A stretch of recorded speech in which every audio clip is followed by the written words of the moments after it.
Ladies and gentlemen, welcome to the content patch for the 27th of Feb 2013. My name is TotalBiscuit with today's gaming news and comments. Coming up in the show, Sony responds to the lack of PlayStation 4 hardware exposure. Planetside 2's European servers have been compromised by hackers. Uncharted 3's multiplayer is going free to play. The Secret World is slowing down its content updates, and the Arma 3 alpha begins next week. Unless you happen to be Kotaku blogger Patricia Hernandez, then the biggest thing missing from the Sony PlayStation 4 conference was actual footage of the hardware itself. The console was nowhere to be seen anywhere on the stage, and Sony did not have anything to show after the event either, aside from the camera and the new controller. However, speaking with Videogamer.com, the UK managing director of PlayStation, Fergal Gara, said, rather bluntly, it's much more important to see what the damn thing does. The shiniest piece of black, green, or purple plastic ever, you know, whatever, so what? It's not the most important thing. He went on to explain there was quite a bit of cynicism over the fact that they didn't see the box and that kind of stuff. We don't quite know what the date and price is. I understand that frustration, he said, but frankly, a box is a box. Is that really the most important thing? He also commented on the subject of the machine's release date, saying, we're working through all sorts of production schedules and all that kind of stuff, so we just couldn't give out a precise release date unless we decided it was about a year and a half away.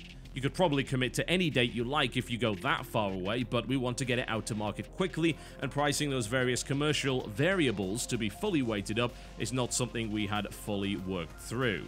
He also made a rather interesting comment on the subject of the flagging console market, saying that they wish to reinvigorate the interest in the console market by showing a rich feature set as well as a rich catalogue of games. He admitted in some markets in the UK they're seeing a bit of flagging right now, so it needed a boost, and I think that, he claimed, we went a long way down that road last night in whetting the appetite.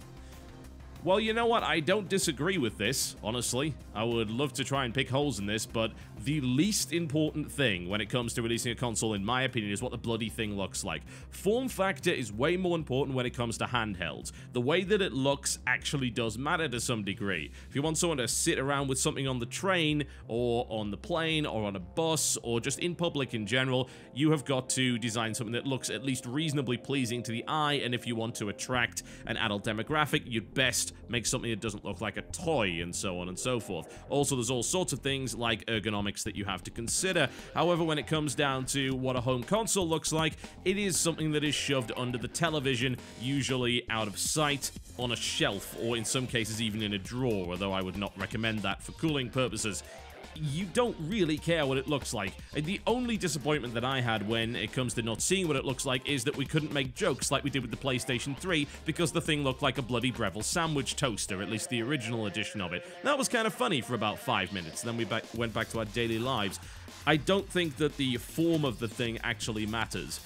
As long as it is not too big, which it's not going to be, I have no doubt that this thing's probably going to be exactly the same or maybe even smaller size than the PlayStation 3, then who cares, right? It's not really a big deal. So it seems like people were just looking for an excuse to kind of pick holes in the conference, which is fine, because I think aside from that, they did a pretty reasonable job at presenting the new console as actually being aimed at core gamers and not full of silly nonsense and tech that we didn't ask for or desire.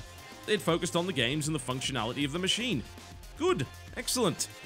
I mean, wasn't this one of the problems that we had at various press conferences over the past couple of years, the E3 press conferences in particular, and something that Sony's been doing better at the last couple of years, whereas we've had Microsoft conferences that have focused on the idea that you can watch sports on your Xbox and Netflix and do all this other stuff, and, oh, here's about 2 hours on Kinect, and it's like, well, where's the games? It's like, oh, we don't have any, you know. It's good that there is at least one console company that is just focusing on games. Nintendo is still off in crazy land doing stuff with its pad and its Wii U and stuff like that, which is fine, assuming there were any games for it, which right now there really aren't. Microsoft, who the hell knows what's going to happen there? It looks like they're going to be focusing a lot on Kinect 2, which is, of course, terrible news for core gamers. Not to mention, if this whole used game thing comes through, then we could be in a situation where the console is not going to be particularly good for core gamers at all. But we have Sony saying, here's some games. Here's what our console can do. Any questions? Good. Excellent. I like that. I appreciate that. That's honest. Now let's see if they can follow through with it. Bad news for those of you in the EU playing Planetside 2. It would appear that the servers of ProCyberSat1, the EU partners for Planetside 2, have been compromised, and all users are strongly urged to change their login details and passwords. Sony Online Entertainment issued a statement saying that they have ascertained that there was recently unauthorized third-party access to one of our systems. The possibility that your data, email, address, and password has been accessed by an unauthorized third party cannot currently be excluded. We were able to detect the problem promptly and took all necessary actions to rectify the issue. Your account data is encrypted with us for your security. Nevertheless, we have decided to take preventative measures in order to ensure the highest degree of security. So, basically, you need to be looking at your account and changing your account details if you happen to play Planetside 2 from the EU. As far as we know, this seems to be an issue on the end of ProCyberSat1, who are responsible for Planetside 2 in the EU, rather than the direct Sony Online Entertainment servers, but we don't necessarily know at this time. So even if you play through Steam and you bypass ProCyberSat1, then please do by all means have a look at changing your login details if you happen to be playing from the EU. Apparently, as a result of this, some accounts have been suspended due to potential unauthorized access. This is mostly preventative, and as a result, you will have to use a retrieval link, which is via planetside2.eu/en/forgot_password. So please do make use of that. This is, of course, not the first time that this has happened for Sony. In 2011, there was a lot of hacking going on, which did also affect Sony Online Entertainment and even brought down the PlayStation Network for a while. So yeah, it does suck when this happens. Hopefully this doesn't hurt anyone, but what I would remind people to do is if you are playing video games, you should not be using the same passwords and details that you would use for something important like, say, your bank account. Even though, of course, most bank accounts have additional safety precautions. So certainly your PayPal, you know, that's a really good example of what can potentially happen if there's really bad security breaches. Most of the time, it's not a big deal because this stuff, as they mentioned, is encrypted, so there's not a huge amount they can do with it, but do be careful regardless. Take a little bit of responsibility for your own safety when it comes to your online security. In this case, however, it looks like somebody's got to beef up their security on their end, because quite frankly, we should be able to trust companies with our data, such as email addresses and passwords. If we can't, then we're rapidly going to stop using them. In a rather unusual move, Uncharted 3 Drake's Deception, which is currently available exclusively on PlayStation 3, has announced that Uncharted 3's multiplayer is now free-to-play and available on the PlayStation Network. Now, this is a follow-up to what they started doing last year with microtransactions and so-called timed tournament tickets, which gave access to in-game tournaments which could be used to unlock tiers of items. The game now has, however, transitioned through to a full free-to-play model, allowing you to play up to level 15 for free, and you will then be able to unlock the level 25 cap if you are willing to pay money for it, or additionally just continue to play at level 15. The stuff that's going to be unlocked via microtransactions will be the map packs, playlists, add-ons, and the single-player campaign as well can then be bought afterwards. And the studio has claimed that there will be 40 new DLC items coming in the next few months. This is actually not the first time that we've seen an interesting split between the single player and the multiplayer of a PlayStation 3 game. The game Starhawk, which sadly did not do very well at all, probably because Sony, forgot to advertise it. It's a shame because that game's amazing, by the way, and you should definitely try and get it if you happen to be a PlayStation 3 owner. Allowed you to buy the single player, the multiplayer, or both by using the PlayStation Network store. This allowed you to save money on the full price release by simply buying a part of it, and you could get a hold of the multiplayer or single player campaign significantly cheaper than the normal $50 to $60 price tag, which was honestly an advancement that I was very, very happy with. I think, to be honest, it's pretty ludicrous that a lot of companies are willing to go for the free-to-play model and yet will not investigate the possibility of just selling games in their individual components. I mean, stuff like Black Ops, for instance, has 3 different parts: single-player, multiplayer, and zombies. These are 3 separate things. You can even find them on the Steam list as 3 separate installs. You don't even have to have them all installed at any given time. It just seems ludicrous that so many companies are not willing to look into the idea of selling digitally either the single or the multiplayer edition of the game. I would happily buy Call of Duty without the single-player component, because it's rubbish most of the time. I don't want it. I would have happily paid less money for Battlefield 3 without the stupid single-player campaign that was a complete waste of time and energy. And then in other situations, like, say, Crysis, I would have happily bought Crysis 3 without the multiplayer, because again, in my opinion, the multiplayer in that game is a bit throwaway. And there's a bunch of other games that this kind of applies to. Why exactly is it that we're only seeing that innovation on Sony's side of things? Why can't we have that on PC? I can't think of a single example of a game that's done that. And it seems to me that we need to go in this direction.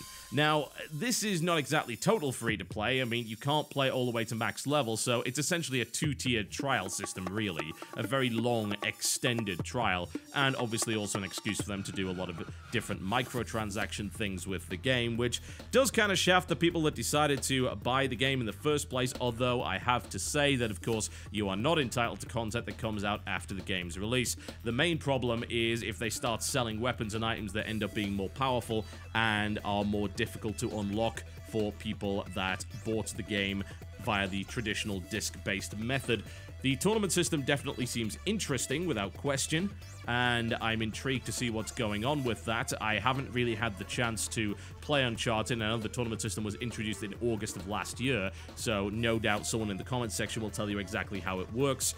And it is not really a series that I am too into. It's a little bit too Tomb Raider-y in places, and really third-person action games like that are never really games that I am too interested in. But the multiplayer seems intriguing to some degree, and I like that business model. I want to see more games do that, and I certainly want to see games in future giving you the option to buy a part of it rather than all of it. It seems like such a logical progression, and it's very odd that we've jumped straight to free-to-play and seemingly skipped this whole phase of pay for the bits of the game that you want and ignore the bits that you don't.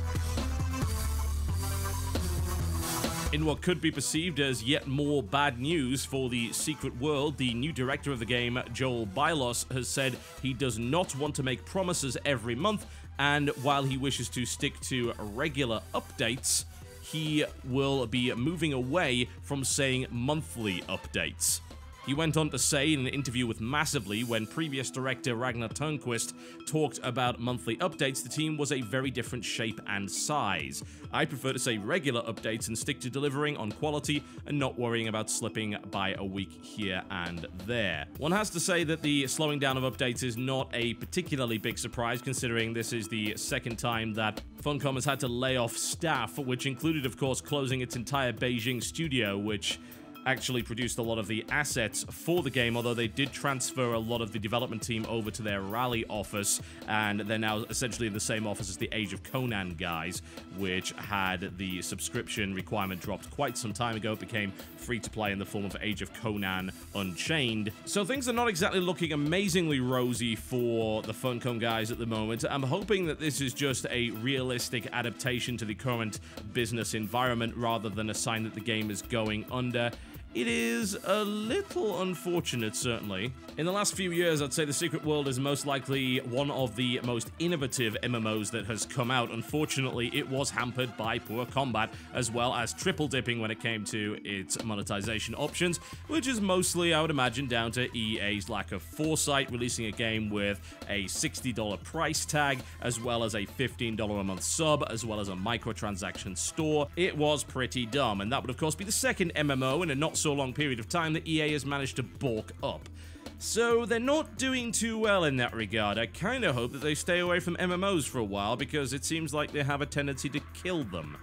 It's unfortunate. But a reminder, you can actually play The Secret World now for the cost of the box. There is no subscription anymore, which means it may very well be worth a second look for those of you who are put off by its initial business model.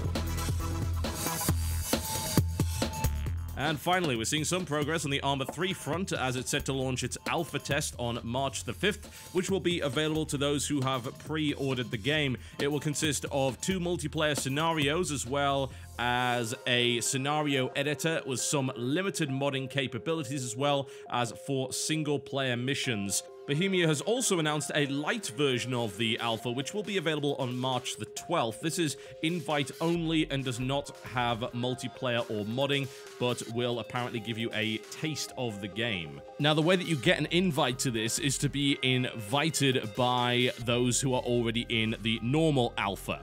They will also be randomly dispersed via social media channels and selected media outlets, according to the Bohemia Interactive FAQ. So what it seems like they've done here is split the alpha into what is essentially a demo and an actual alpha with testing and development involved in it. You know, there's been a lot of controversy over the last few years surrounding what a beta really is and whether or not betas are being used for marketing or anything along those lines.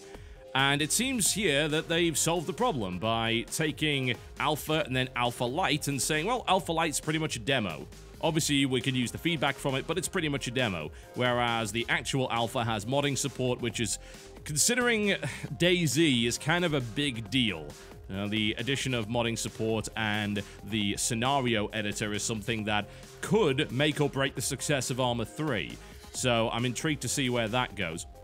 The actual alpha is, of course, available only to those who have pre-ordered up to this point, and amongst other things contains 3 factions, 12 weapons, 8 vehicles, as well as customizable gear and multiple weapons attachments. The level, the area that they're actually doing for this is the Stratis Island, which is 20 kilometers square of Mediterranean terrain. Interesting stuff. That is, of course, very limited in comparison to apparently what the full game is going to be. They have also announced that Arma 3 uses Steamworks, so it will be exclusive to Steam, which is something that was not the case in the previous Arma games. Alright, folks, that's me done for the day. Thank you very much for watching the content patch, and I'll see you next time.